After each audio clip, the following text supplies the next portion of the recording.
I know that Matt Gaetz is crazy enough and stubborn enough and just bizarre enough to sit on the floor for 15 votes and be the vote against Kevin McCarthy, because I saw him do it in January.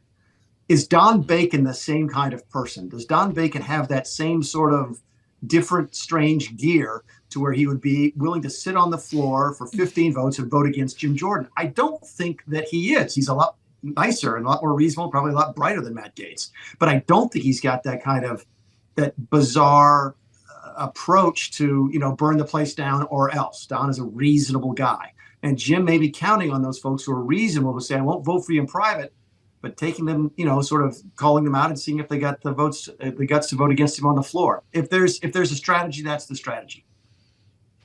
Okay, so that's the strategy. It's just is whether or not it's one that's going to work, Mick. Do you think Jim Jordan can pull this off ultimately?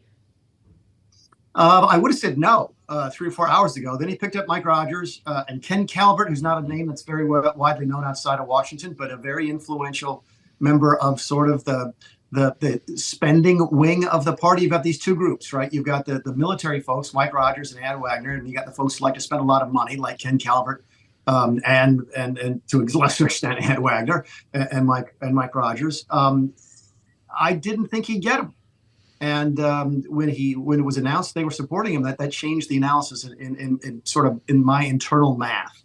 That if he can get those folks, he might be able to get the votes. Here's the first question I asked myself: what did he have to give to Ken Calvert and Mike Rogers to get their support?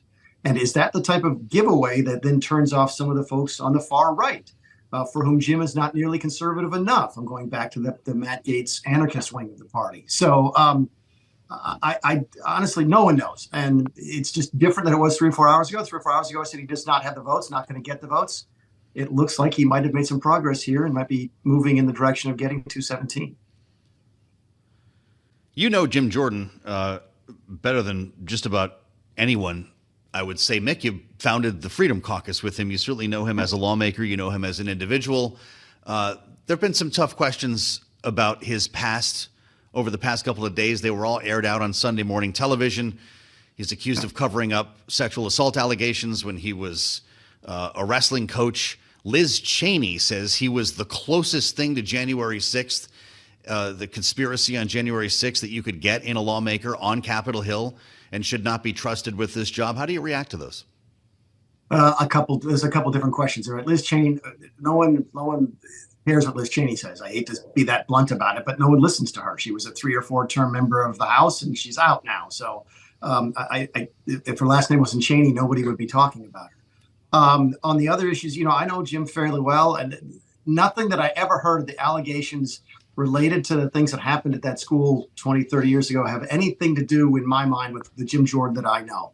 And I also know this, is that politicians of both parties know that it's really easy to make allegations against sitting members of Congress. And we usually don't pay attention to those sorts of allegations because people make them all the time until they rise to the level of criminal investigations, ethics charges, that kind of stuff. And I don't think that ever happened with Jim. So all I know is I know him. I remember this topic coming up, 5 years ago, and immediately dismissing it in my own mind. And I think it went away fairly quickly. So I'm not concerned there's anything there.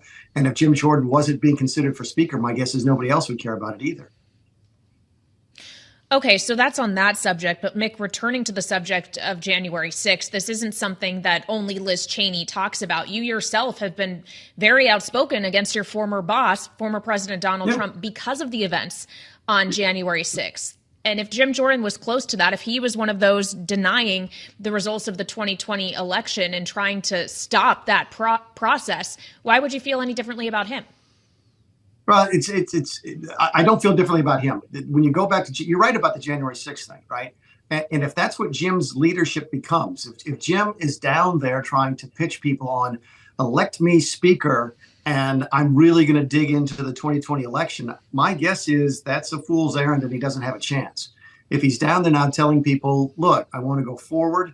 We have to pass a spending bill. It will be conservative. We have to pass support for Israel. It will be very generous.